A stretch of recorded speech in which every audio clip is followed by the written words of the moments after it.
I recently made a video about Battlefield 4, 12 years later after release, and I had a good time playing this iconic BF title once more, and if you're interested, you might want to check it out later when it comes to that video, what I had to say about BF4 in 2025. But after I posted that video, I also remembered how much fun I've had through the years playing Battlefield 1 as well, so I decided to do another BF1 video in 2025, about 9 years after release. But before we get into the action 100% and talk about Battlefield 1, I wanted to show you a dynamic microphone that was sent to me from Fifine, which is the sponsor of this video. If you're looking for a price-worthy dynamic microphone, this might be of interest for you. So after this message, we'll get straight back into BF1. I was recently sent a dynamic microphone from Fifine, who has been in the audio business for quite some time now. The microphone I'm using throughout the whole video is the Fifine K688 microphone. I put a product link in the description if you're interested. It's a lightweight and pretty slick looking dynamic microphone, and it comes with a USB-C cable and a tripod stand as well. Although I guess most of you would like to, like me, mount the mic on a boom stand, and that works flawlessly. I've been using the microphone some time now, both when it comes to my commentary recordings, a podcast that I'm doing, and also when I'm live streaming on Twitch. And it has been working great so far. It's very easy to set up. As mentioned, it's a dynamic microphone with a cardioid pickup pattern.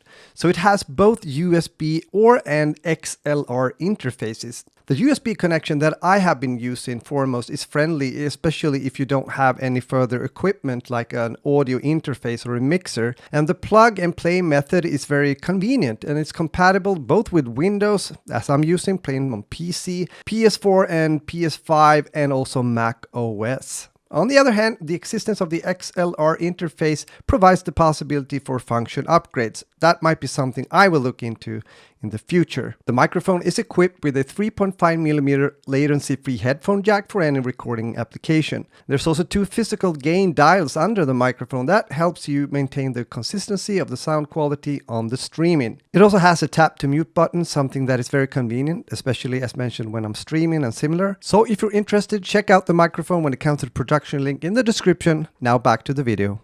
BF1 was released in October in 2016, which means that it's almost 9 years old already.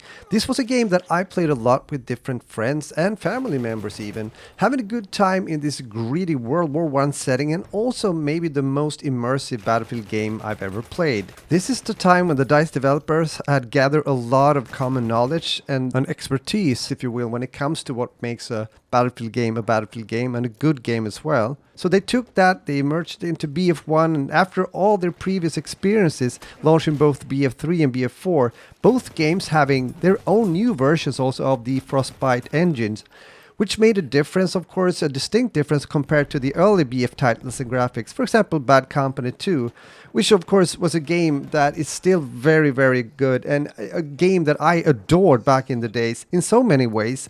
And I'm also one of those that has hopelessly been wanting to have a successor, but unfortunately that never happened. When I was recording this video, I did record gameplay during different hours of the day, living in the EU, or in Sweden to be precise. You better like Frontlines and also Conquest when it comes to game modes if you're playing BF1 in 2025. Otherwise it might be hard to play at all, because those game modes are quite dominant in the server browser. I mean, sure, I was filtering the servers and was also able to get into a rush game or two, which by the way is my favorite BF game mode of all time. But again, Frontline seems to be the most popular game mode according to what I could see and find in the server browser when playing on PC. But I don't mind playing Frontlines, even though it's one of those game modes that can take quite some time to finish, meaning that the matches can go on for some time. But the maps are good and works well with the actual game mode, so I have been enjoying it once more, coming back, playing it again. And the graphics in combination with good audio, which is a trademark I believe in these Battlefield games, do create a very immersive and also gritty World War I experience that almost makes it feel as if you're actually there on the battlefield, navigating through the trenches, trying to avoid those bombs falling and crawling in dirt, so even your gun gets covered with soil. That's an experience that is hard to beat.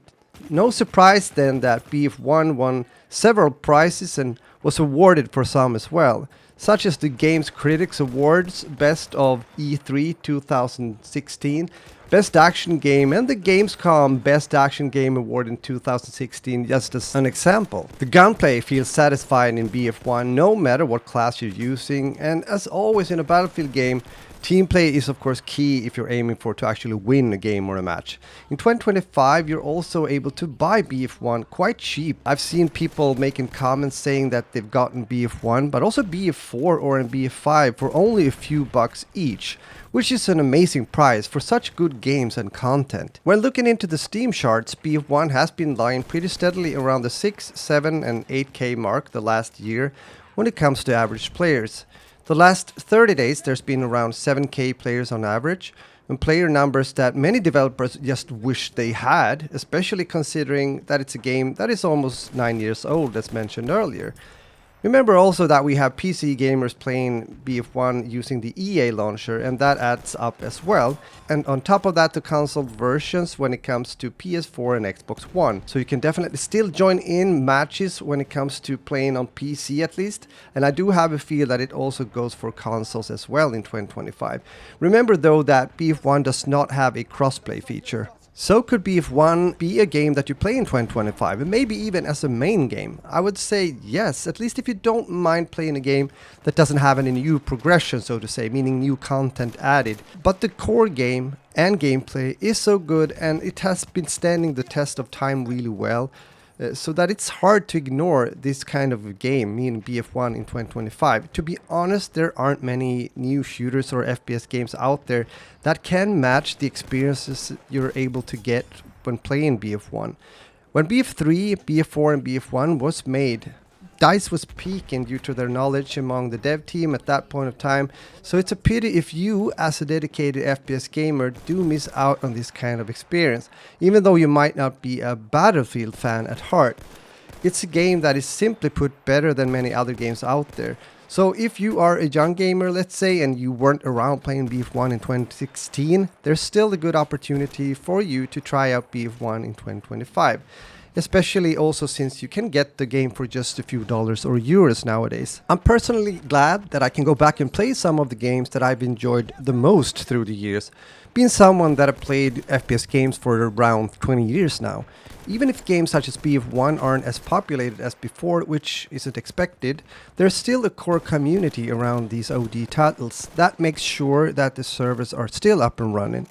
I hope that this will be the case for many years to come, and furthermore that the new upcoming BF6 title will be a game that can make BF great again, or at least recover some of its former reputation and quality after being dragged down after the release of Battlefield 2042. Will BF6 become as iconic of a game such as BF1 is still 9 years after release? Well, we just have to wait and see. With that said, thanks for watching, and I hope to see you in my next video. When it comes to the Fifine K688 microphone, there's a link in the description and also in the comment section. Now take care, and I'll talk to you later. Bye bye. Return to the combat area. Erste Hilfe, greif zu, Mann!